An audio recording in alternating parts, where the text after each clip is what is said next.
Hi, this is Dinesh Gankasani. Welcome to my channel. Think about this. ఈ మధ్యకాలంలో lengthy వీడియోలు upload చేయక చాలా రోజులు అవుతుందండి. ఎంతసేపు షార్ట్ వీడియోలని తీస్తూ షార్ట్స్ మాత్రమే అప్లోడ్ చేయడం జరుగుతుంది. ఎందుకో ఒక టాపిక్ సంబంధించి ఒక లెంతీ వీడియోలు తీసి అప్లోడ్ చేయాలని ఎన్నో రోజులు అనుకుంటున్నాను.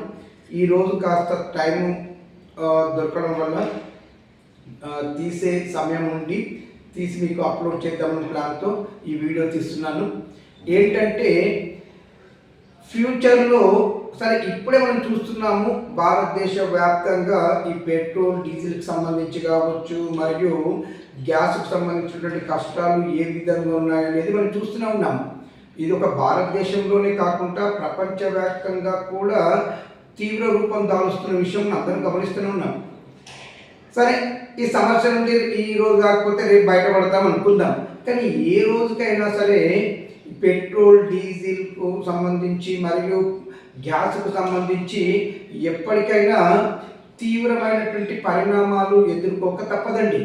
మరి అలాంటి తీవ్రమైన పరిణామాల నుండి బయటపడాలంటే మనకు ముందు నుండి ఒక ప్లానింగ్ అనేది ఉండాలనేది నా ఉద్దేశం. దానికి సంబంధించినటువంటి ప్లానింగు ఏదో నేను చెప్తున్నాను కదా అని చెప్పేసి నా దగ్గరే ఉంది ఆ ప్లానింగు, మరి ఇండియాలో ఏ మేధావుల దగ్గర లేదంటే అందరి దగ్గర కూడా ఉందండి అలాంటి ప్లానింగు. చివరి గవర్నమెంట్ దగ్గర కూడా తెలియదు కానీ కాదు, వాళ్ళ దగ్గర కూడా ఉంది. మరి ఉండి కూడా గవర్నమెంటు ఎందుకు అలాంటి ప్లానింగ్ని అమలు చేయట్లేదు? అమలు చేస్తే చెప్తున్నాను కదండి, మునుముందు మనము పెట్రోల్ డీజిల్కి సంబంధించి కావచ్చు మరియు గ్యాస్కు సంబంధించినటువంటి సమస్య ప్రపంచవ్యాప్తంగా తీవ్రతరంలో ఉత్పన్నమైనప్పటికీ మనం దాని నుండి బయటపడగలుగుతాం. ఇంతకీ మనం ఏం చేయాలంటే ఇప్పుడు చూడండి, గ్యాస్కు సంబంధించి చూస్తే మొత్తంగా ఇటు రూరల్ ఏరియా మరియు అర్బన్ ఏరియాలో మొత్తంగా అందరము గ్యాస్ ఆధారిత కుటుంబాలు ఎక్కువైపోయాయండి. నేను ఇక్కడ ఒకటి ప్రభుత్వానికి ఒక చిన్న రిక్వెస్ట్ చేయదలుచుకున్నాను. గ్యాస్ ఆధారితని తగ్గించాలంటే ముఖ్యంగా రూరల్ ఏరియాలో మొత్తం ఈ గ్యాస్ ఆధారితని మొత్తం తగ్గించండి, మొత్తం తీసేయండి. రూరల్ ఏరియాలో సోలార్ సిస్టంతో నడిచేటటువంటి సిస్టాన్ని ఏర్పాటు చేయండి. నెక్స్ట్ బయోగ్యాస్కి ఇంపార్టెన్స్ ఇవ్వండి. ఈ మధ్యకాలంలో కొత్తగా ఆవిష్కరించినటువంటి కొన్ని రకాల పొయ్యిలు ఉన్నాయండి, వాటిలో పెల్లెట్స్ తోటి వంట చేసుకునే విధానం కూడా వచ్చింది. ఇంకా అంతేకాకుండా ఊళ్ళల్లో ఇవి అన్ని పోను ఇంకా చెప్పాలంటే సరే ఎండిపోయిన చెట్లను కొట్టుకొని కట్టెను వాడుకునేలా వాళ్ళ పర్మిషన్ ఇవ్వండి. ఇంకేంది, అసలు ఊర్లలో దాదాపుగా ఈ గ్యాస్ సిస్టాన్ని అంటే ఎల్పిజి గ్యాస్ సిస్టాన్ని టోటల్గా బంద్ పెడితే బెటర్ అనిపిస్తుంది నాకు. మీరు ఏదన్నా అనుకోండి, ఇప్పుడు నేను చెప్పే ఈ విధానాలను ఊళ్ళలో అమలు చేయండి. నెక్స్ట్ చిన్నటువంటి టౌన్స్లో కావచ్చు, సిటీస్లో కావచ్చు, ఇక్కడ కూడా సోలార్ సిస్టమ్ రిలేటెడ్గా నెక్స్ట్ అవసరమైతే కొంతమందికి చిన్న టౌన్స్లో అలాంటి వాటిలో కొద్దిగా సెమీ అర్బన్ సిస్టమ్ లాగా ఉంటుంది కాబట్టి వాళ్ళని కూడా ఇక్కడ సోలార్ సిస్టమ్ కాకుండా బయో సిస్టమ్ ఇలాంటిది వాడుకునే సిస్టాన్ని ఏర్పాటు చేయించండి. అంటే మొత్తంగా చెప్పాలంటే చిన్న సిటీస్లో, టౌన్స్లో మరియు రూరల్ ఏరియాలలో బయోగ్యాస్ సిస్టాన్ని బాగా ప్రోత్సహించాలని నేను కోరుకుంటున్నాను. అదేవిధంగా సోలార్ సిస్టాన్ని ప్రోత్సహించి సోలార్ సిస్టంతో కరెంటును తయారు చేస్తూ ఇటు గృహ అవసరాలకు వాడుకోవడంతో పాటు వంటకు కూడా వాడుకునేలా ప్రజలను ఎంకరేజ్ చేయండి. అది ఒక్క రోజులో కాకపోవచ్చు, కొన్ని ఇంప్లిమెంట్ చేస్తుంటే కొన్ని సంవత్సరాలలో ఆ విధంగా మనము మారగలుగుతాము. అప్పుడు మనకు చాలా ఇటు గ్యాస్ ఆదా అవుతుందండి. నెక్స్ట్ అంటే గ్యాస్ కొనాల్సినటువంటి ఖర్చు చాలా తగ్గి మనం దాన్ని వేరే వర్క్లకు యూజ్ చేసుకోగలుగుతాం.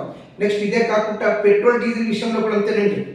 ఇక్కడ ఎలక్ట్రికల్ వెహికల్స్ని బాగా ప్రోత్సహిస్తూ ఇటు విలేజ్లో కావచ్చు, అంటే రూరల్ ఏరియాలో కావచ్చు, సెమీ అర్బన్ ఏరియాలో కావచ్చు, అర్బన్ ఏరియాలో కావచ్చు, ఎలక్ట్రానిక్ వెహికల్ సిస్టాన్ని బాగా ప్రోత్సహించండి.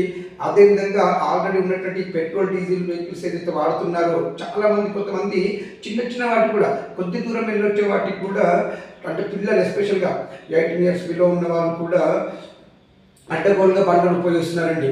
ఇండియాలో ఈరోజు 12 to 18 years బిట్వీన్లో ఉన్నటువంటి వాళ్ళు పిల్లలు వాడుతున్నటువంటి పిల్లలు బండ్లు వాడుతూ వాళ్ళు ఏదైతే పెట్రోల్ డీజిల్ వేస్ట్ చేస్తున్నారో డైలీ, అదే చెప్పాలంటే కొన్ని 100 కోట్ల రూపాయలతో సమానంగా ఉందండి.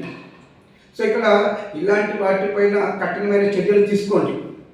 ఇంకా చెప్పాలంటే విలేజ్లో కూడా అంతే. అరే చిన్న చిన్న వాటి కూడా ఇలా పోయి అలా రావడానికి కూడా ఒకప్పుడు బావుల దగ్గర వరకు నడుచుకుంటూ వెళ్ళొచ్చే వాళ్ళు కూడా ఈ మధ్యకాలంలో మొత్తంగా దాని ఏమంటారు బండ్ల మీద అలవాటు చేసుకున్నారండి. విలేజ్లో చెప్పాలంటే ఎస్పెషల్గా పాతకాలం లాగా సైకిల్ సిస్టమ్ వీటి వాడితే ఇంకా మంచిది. సిటీలో కూడా వాడినా ఇంకా మంచిది. ఇంకా సిటీ లాంటి ప్లేస్లలో అయితే ప్రజా రవాణాన్ని బాగా వినియోగించేలా చూడండి. ఇంకా నెక్స్ట్ పెద్ద టౌన్స్కి ఏదైతే ఉంటాయో, పెద్ద సిటీస్ లైక్ హైదరాబాద్ లాంటి సిటీ, బెంగళూరు లాంటి పెద్ద ఏదైతే ఉంటాయో ఇలాంటి వాటిలో కూడా సోలార్ సిస్టమ్తో పాటు పెద్ద పెద్ద హోటల్ ఏదైతే ఉంటాయో ఇలాంటి వాటిల్లో వాళ్ళకి బయోగ్యాస్ రిలేటెడ్గా అండ్ సోలార్ సిస్టమ్ రిలేటెడ్గా వంటకి పర్మిషన్ ఇచ్చి వాళ్ళని అదే సిస్టమ్తో వంటలు వండుకోవడానికి అనుమతి ఇవ్వండి. ఇలా చేయడం వల్ల దాదాపుగా మనము అదర్ కంట్రీస్ నుండి గ్యాస్ కన్జంప్షన్ చేయడం అనేది చాలా చాలా తగ్గిపోతుంది. చెప్తున్నాను కదా, ఒక 70% కన్జంప్షన్ తగ్గిపోతుందండి. అలా 70% కన్జంప్షన్ తగ్గుతూ ఉండడం వల్ల ఆ అమౌంట్ మనము ఇండియాలో వేరే పనులకు ఉపయోగించగలుగుతాము. ఇంకా పెట్రోల్, డీజిల్ ఇప్పుడు నేను చెప్పిన వాటి ఏదైతే ఉన్నాయో బైసికల్ వినియోగాలు కావచ్చు, ఎలక్ట్రికల్ వెహికల్స్ వినియోగం కావచ్చు, నెక్స్ట్ వచ్చేసి దాదాపుగా ప్రజా రవాణా వ్యవస్థని గడప గడపకు అందుబాటులో చేయడం వల్ల కావచ్చు, మొత్తంగా ఇవన్నీ చేయడం వల్ల ఏమవుతుందంటే ఇంకా సోలార్ సిస్టమ్ వెహికల్స్ కూడా ఇంట్రడ్యూస్ చేయండి. ఇవన్నీ చేయడం వల్ల మున్ముందు మనం ఈ పెట్రోల్ డీజిల్ భారాన్ని చాలా మటుకు తగ్గించుకోగలుగుతాం. అదేవిధంగా గ్యాస్ భారాన్ని తగ్గించుకోవడమే కాకుండా ప్రజలకి ఎప్పుడు కూడా ఎక్కడ ఏ ప్రాబ్లం వచ్చినా ప్రపంచవ్యాప్తంగా ఈ మూడింటికి సంబంధించినటువంటి ప్రాబ్లం ఉండకుండా ఉంటుందనేది నా అభిప్రాయం. మరియు పెద్ద పెద్ద కంపెనీలు కూడా అంతేనండి. పెద్ద పెద్ద కంపెనీలు కూడా ఈ పెట్రోల్ డీజిల్ భారం నుండి తగ్గించేలా సోలార్ సిస్టమ్ని బాగా చేయండి. అంతే తప్పించి ఎంతసేపు ఈ నేచురల్ రీసోర్సెస్ వినియోగాన్ని అధికంగా వాడుతూ పోతే మాత్రం ఎప్పటికైనా ప్రాబ్లం అవుతుంది. వీటి సరఫరా మనకు ఎక్కడైనా ఇబ్బంది కలిగితే దాని ఎఫెక్ట్ ఇండియా పైన, ప్రపంచం పైన ఎలా ఉంటుందో ఈ మధ్యకాలంలో చూస్తూనే ఉన్నాం. కాబట్టి ఇప్పుడు నేను ఇచ్చినటువంటి ఈ కొన్ని సజెషన్స్ని ప్రభుత్వం అమలు చేసి ఫాలో అవుతే బాగుంటుందనేది నా అభిప్రాయము.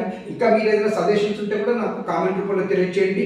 నేను ఇచ్చినటువంటి ఈ చిన్న సజెషన్స్ పైన మీ అభిప్రాయాన్ని నాకు కామెంట్ రూపంలో తెలియచేయండి. దినేష్ గంగసాని.